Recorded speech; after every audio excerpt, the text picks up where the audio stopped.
Hey family and friends, this is probably just going into my YouTube channel as a vlog thing.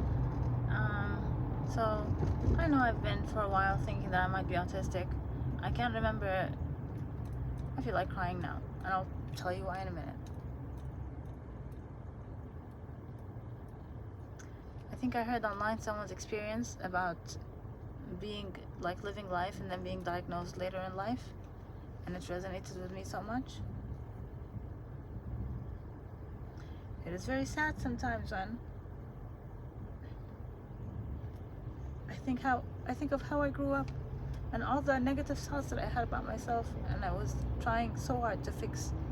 I'm trying so hard to fix now, and therapy has done a lot for me, a lot, and they helped me realize that I'm normal, and that normal is very different, and I'm normal, and it's okay to be what I am. And I'm 40 now. I'm gonna be 40 next month. These are the things that break my heart. All of these years, all of my life, if I do have a disability, I did not know, and no one taught me how to cope, because nobody knew, because I'm the quiet kid. That's why I like to work with children, because I think I can observe things very well, and I'll be able to spot what's going on and help when I'm needed.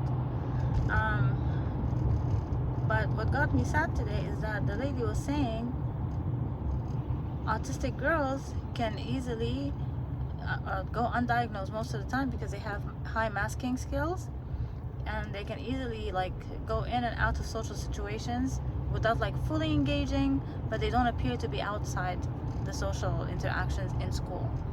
She was talking also about boys, and she said while boys, because they tend to play organized games, they like football or things that require too many people to be involved in one thing. And in my evaluation for that, group games require me to make decisions really quick, and I don't like that. I have to make decisions that are going to be beneficial for everyone, and I can't handle the stress of not doing it the right way, and I don't like that pressure of having to decide something now or you're losing. So she said because boys tend to play organized games, autistic boys would generally kind of play on their own, so they're easier.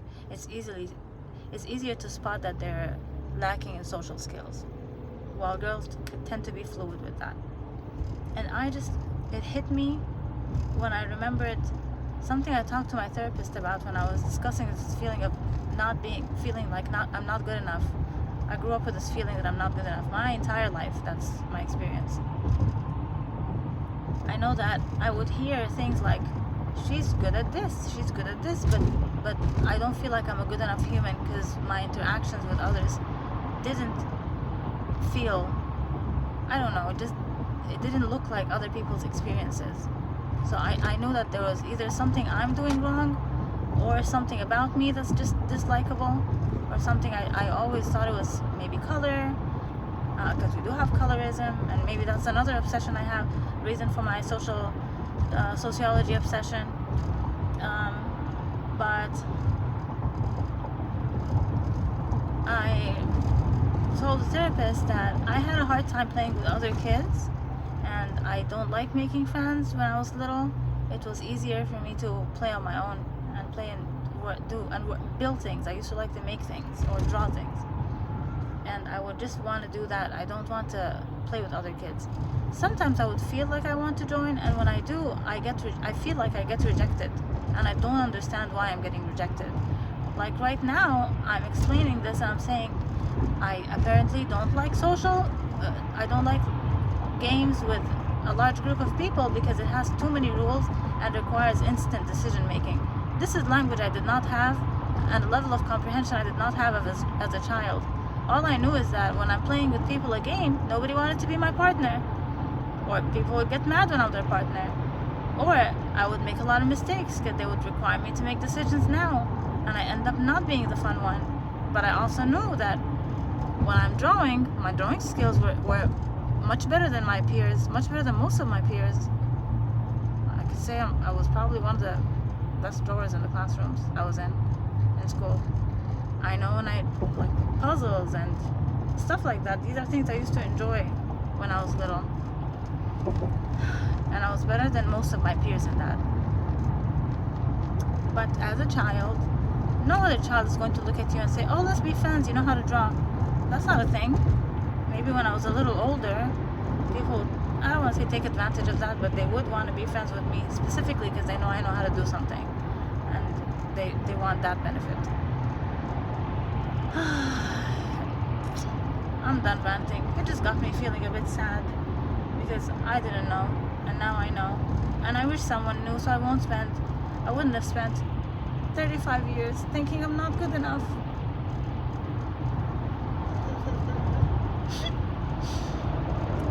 And then the lady talks about people who have autism having, like, mask a lot, have a lot of depression and suicidal thoughts, and how suicide has been linked to kids who have, or people who have undiagnosed autism. And the amount of times I feel like life is just too much, I don't want to handle this. And it's not because I have a major crisis, but it just feels like I can't live it right. I can't do it right. That's what it feels like in my mind. I can't have this life experience properly. I wish someone told me there is no properly. And people just, it's okay to be me. I wish someone told me that. It's okay for me not to crave social things. It's okay. I wish someone told me that I will meet people like me, who are quirky like me, and I should seek that because these are the people I'm going to find comfort in. I wish someone told me that.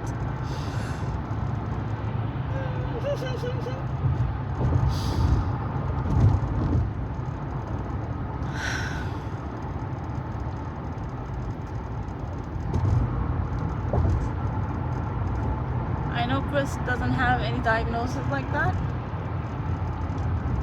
I don't care what the doctors or therapists say. Chris is as quirky and as weird and as comfortable to me as a human can be. I've never imagined being with someone who just sees me as normal and just loves me the way I am and is comfortable being around me and is okay with my abilities or lack of abilities.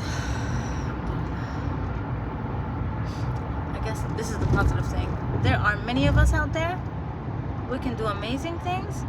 We are different, and because we're different, we can do amazing things.